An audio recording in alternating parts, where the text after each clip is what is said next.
Salut les petits amis! Aujourd'hui, tu vas découvrir l'histoire incroyable de Tycho, le petit chiot marchand de jouets.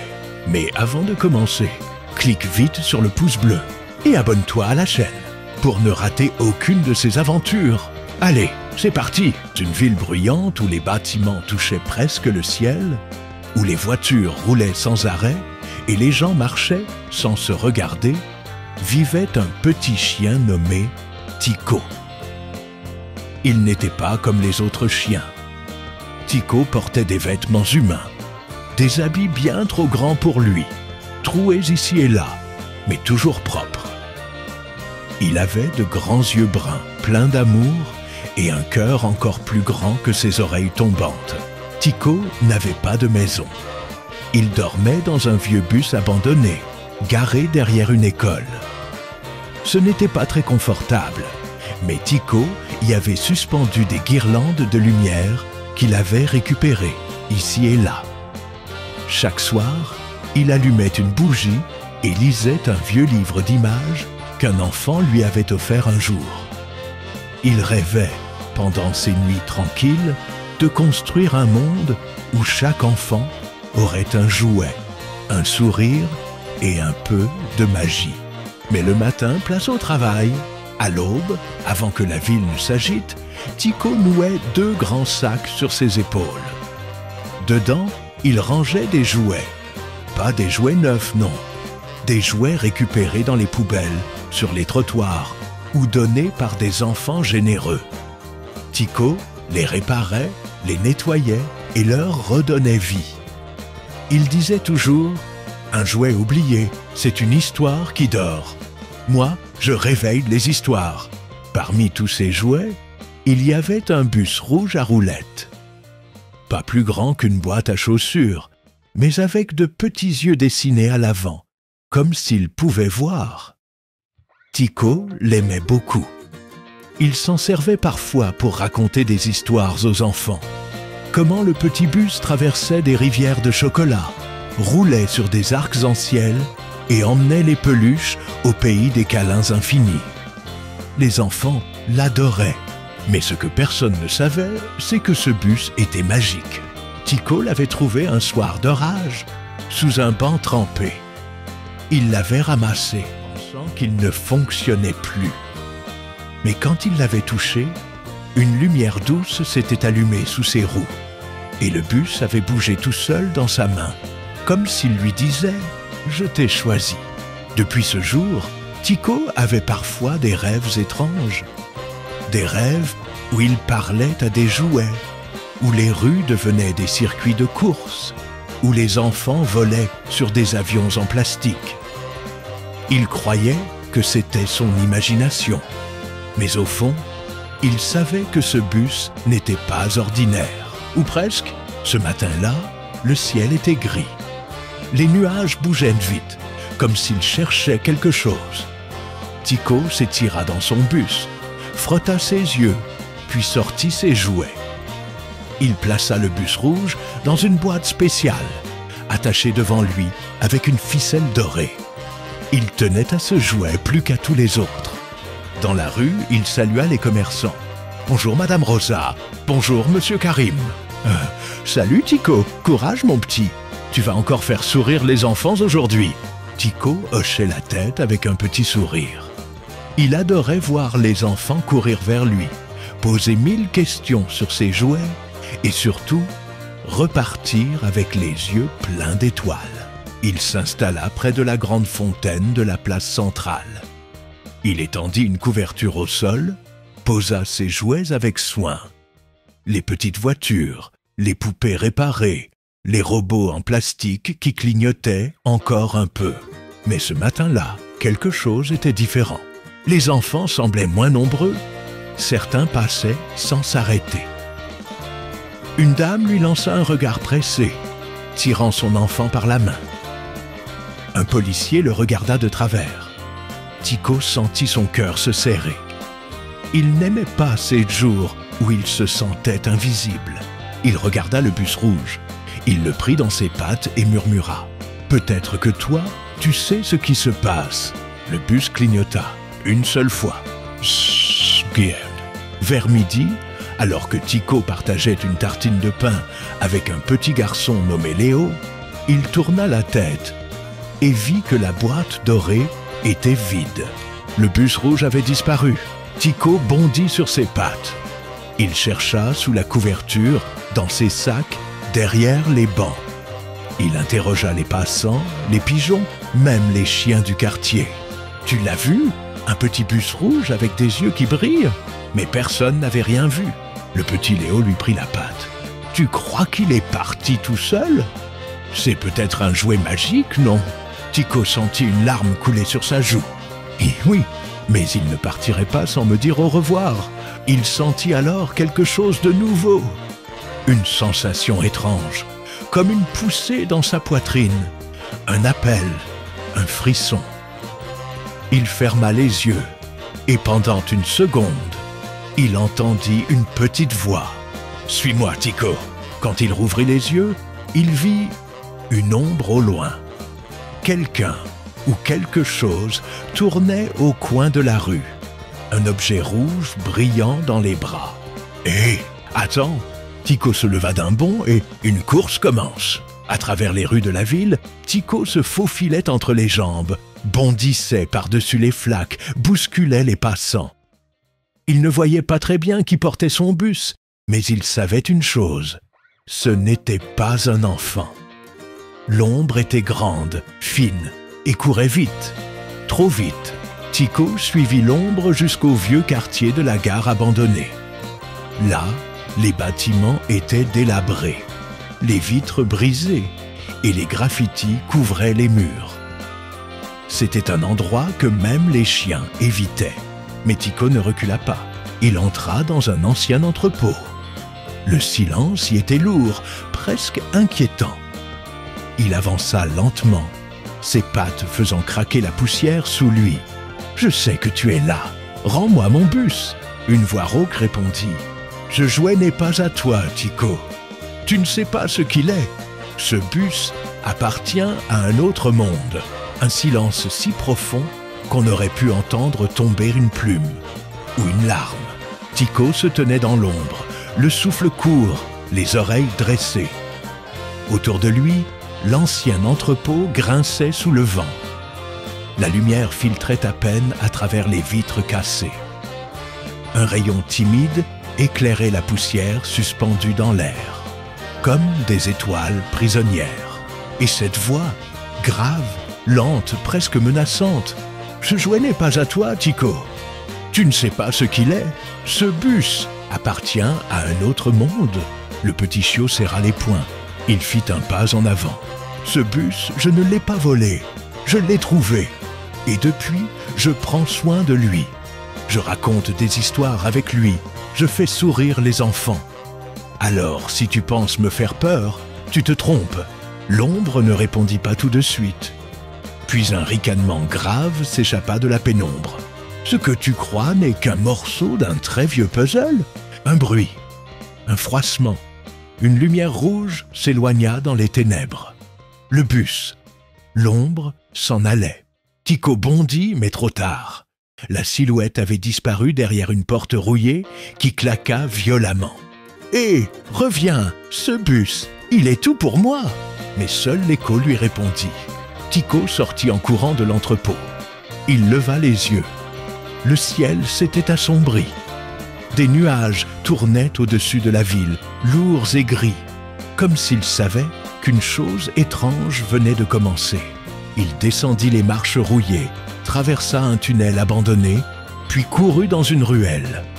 Il s'arrêta net. Là, sur un mur sale, quelqu'un avait dessiné « Le petit bus rouge ». Mais ce n'était pas un simple graffiti. Autour du bus, il y avait des symboles, des flèches et une phrase bizarre. Le jouet oublié est la clé d'un monde caché. Tycho fronça les sourcils. Quel monde? Quelle clé? Il ne comprenait rien, mais il savait une chose. Il devait récupérer son bus. Il reprit sa route. Il faisait presque nuit quand Tycho arriva près du terrain vague où jouaient parfois des enfants du quartier. Là, il aperçut Léo, le petit garçon de tout à l'heure, assis sur une pierre. Tycho, je t'attendais. Je savais que tu allais revenir par là. Tycho s'arrêta surpris. Tu m'attendais? Oui. Après que tu sois parti en courant, j'ai demandé aux gens si quelqu'un avait vu le bus. Et regarde ce que j'ai trouvé.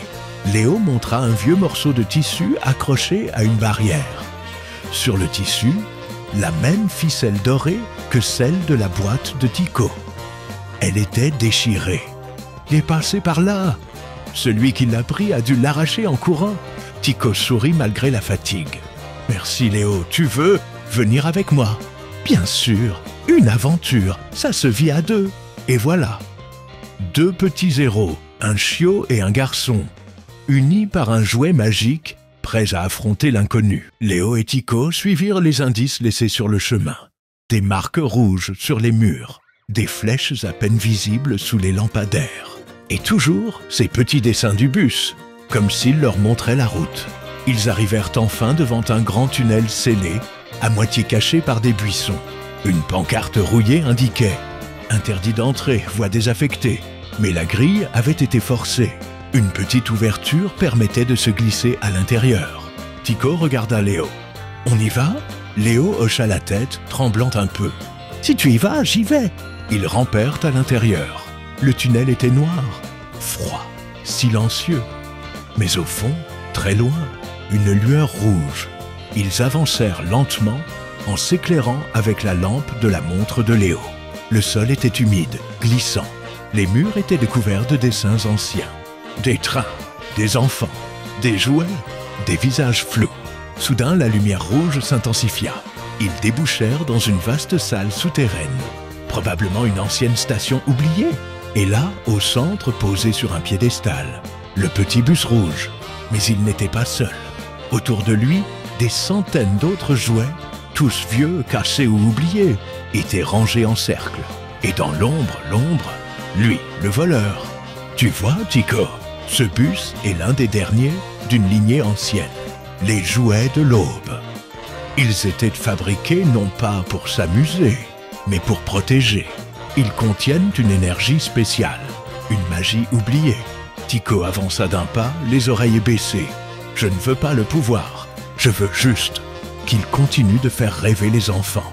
L'ombre s'approcha, révélant un vieux chat gris, maigre, aux yeux tristes. Les humains les ont oubliés. Ils les ont remplacés par des écrans, des objets froids. Mais toi, tu les répares. Tu les comprends. Peut-être que c'est toi le gardien. Tycho ouvrit de grands yeux. Le quoi? Ish, le gardien des jouets, l'ombre, qui s'appelait Néron, raconta l'histoire. Il y a très longtemps, des artisans avaient de créer une série de jouets dotés d'un cœur magique, capable de ressentir la joie, la tristesse, le besoin. Ces jouets trouvaient les enfants seuls, perdus ou oubliés. Ils les aidaient à guérir. Ils racontaient des histoires. Ils rappelaient l'importance de l'imagination. Mais au fil du temps, les gens les avaient oubliés. Ils les avaient jetés, abandonnés. Certains jouets avaient sombré dans l'ombre. D'autres attendaient. Le bus rouge, appelé Solario, était l'un des plus anciens. Il cherchait un nouveau gardien. Et il avait choisi Tycho. Tu n'as pas seulement trouvé ce bus, Tycho. C'est lui qui t'a choisi. Mais je ne suis qu'un petit chien qui répare des jouets. Justement, tu les écoutes, tu les comprends. Tu n'as pas besoin de magie. Tu es la magie. Une lumière chaude enveloppa Tycho. Autour de lui, les jouets tremblèrent, s'éveillèrent. Un robot cligna des yeux. Une poupée bougea la tête. Un avion miniature fit tourner ses hélices. Tous se tournèrent vers lui. Tycho sentit une chaleur monter dans sa poitrine. Il se mit à pleurer, doucement, mais ce n'était plus de tristesse. C'était de gratitude. Il leva les yeux vers Léo. On va leur redonner vie, un par un. Léo sourit.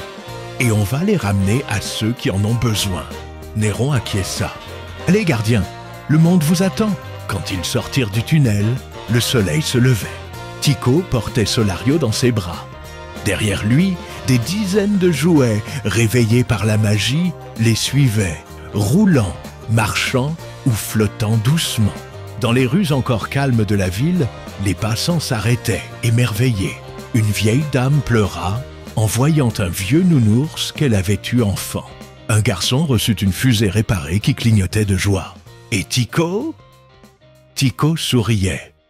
Il n'était plus seul. Il était devenu le lien entre les souvenirs et les rêves, entre le passé et l'avenir. Et ce n'était que le début. Le soleil baignait la ville d'une lumière dorée, douce et nouvelle. Tycho marchait dans les rues encore calmes, une main sur Solario, l'autre tenant son sac rempli d'espoir. Derrière lui, les jouets s'animaient comme une procession joyeuse. Certains roulaient, d'autres sautaient, d'autres encore flottaient dans l'air, légers comme des plumes. Les passants s'arrêtaient. Certains riaient, d'autres pleuraient doucement. Tous étaient touchés, mais au fond de lui, Tycho savait que quelque chose n'était pas terminé. Solario, malgré sa lueur joyeuse, tremblait par moments, comme s'il luttait contre une force invisible, comme s'il manquait encore une pièce au puzzle. Ce soir-là, alors que Léo et Tycho s'apprêtaient à rentrer dans le bus abandonné, Solario clignota. Mais cette fois, plus rapidement, plus fort. Il émit une série de petits bip-bip aigus. Une séquence, un signal. « Qu'est-ce qu'il essaye de nous dire ?» demanda Léo. Tycho fronça les sourcils.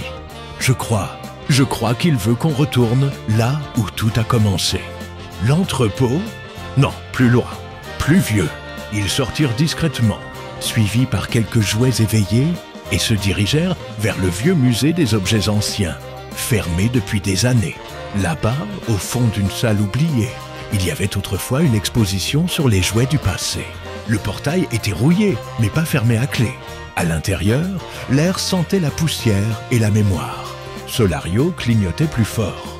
Il guidait Tycho jusqu'à une vitrine brisée sous une toile d'araignée. Là, caché sous un drap jauni, se trouvait un vieux coffre en bois, marqué d'un symbole identique à celui que portait Solario sous ses roues. Une étoile à 6 branches entourée d'un cercle. Tycho toucha le coffre. Il s'ouvrit tout seul. À l'intérieur, un cœur de cristal rouge. Petit, fragile, mais vivant. Il pulsait faiblement comme un battement d'ailes. Solario clignota 3 fois, puis s'éteignit complètement. « Solario !» s'écria Tycho. Mais une lumière douce s'échappa du cœur et entra dans le bus. Solario se réveilla, mais différent. Il se mit à parler. « Bonjour Tycho, merci de m'avoir trouvé. Je suis Solario, protecteur des rêves perdus. » Léo recula, bouche bée. « Il parle ?» Il parlait toujours, mais il attendait celui qui écouterait avec le cœur. Tycho s'agenouilla. « Pourquoi moi ? Parce que tu n'as jamais cessé d'y croire, même quand personne ne regardait, même quand tu étais seul. Tu as réparé les jouets, mais tu as surtout réparé les histoires. » Un cercle de lumière se dessina autour de Tycho, de Léo et des jouets. Le cœur de cristal s'éleva, porte des histoires. Soudain, tout changea. Les murs du musée disparurent comme soufflés par le vent. Tycho et Léo se retrouvèrent dans un lieu étrange. Un monde flottant, rempli de nuages doux, de livres volants, de jouets géants, de ponts arc-en-ciel. Les étoiles brillaient sous leurs pieds. « Bienvenue dans la porte des histoires », dit Solario. « C'est magnifique », souffla Léo. « Ici dorment toutes les histoires jamais racontées, les souvenirs d'enfance perdus, les rêves oubliés, les jouets abandonnés. Et toi, Tycho, tu as le pouvoir d'y entrer, de les réveiller, de les ramener. Mais je suis juste un chiot avec un t-shirt troué. Non, tu es un gardien, et les gardiens font briller ce que le monde a laissé dans l'ombre. » Tycho leva les yeux. Il vit des milliers d'enfants rire dans les nuages. Il vit un vieux monsieur retrouver sa toupie préférée. Une maman serrer dans ses bras une poupée d'enfance. Des rires, des larmes, des retrouvailles. Puis, doucement, le monde des histoires se referma. Tycho et Léo étaient de retour dans la ville, près de la fontaine. Mais la magie ne s'était pas envolée. Elle était partout. Chaque fois que Tycho déposait un jouet dans les bras d'un enfant, les yeux de l'enfant brillaient. Chaque fois qu'il réparait une poupée, elle murmurait doucement un merci. Et chaque fois qu'un adulte s'arrêtait pour regarder son étal, il retrouvait un morceau d'enfance. Le maire entendit parler de Tycho. Il vint le voir, impressionné. « Tu fais quelque chose d'extraordinaire. Ce que tu fais vaut plus que tout l'or de la ville. » Il proposa à Tycho une petite maison atelier près du parc, avec des étagères, des outils et un banc devant pour que les enfants viennent écouter ses histoires. Tycho accepta, mais il continua de sortir chaque matin, son sac sur le dos, car il savait que la vraie magie se trouve dans les rues, là où les sourires naissent. Fin de l'histoire, mais pas de l'aventure. Tu as aimé l'histoire de Tycho, le petit marchand de jouets? Alors, montre-le en cliquant sur le pouce bleu. Et abonne-toi à la chaîne pour ne rater aucune de ses prochaines aventures magiques. Dis-nous en commentaire, quel jouet de ton enfance aimerais-tu retrouver? À très bientôt les amis! Et n'oubliez jamais, chaque jouet a une histoire. Et chaque histoire a besoin d'un cœur.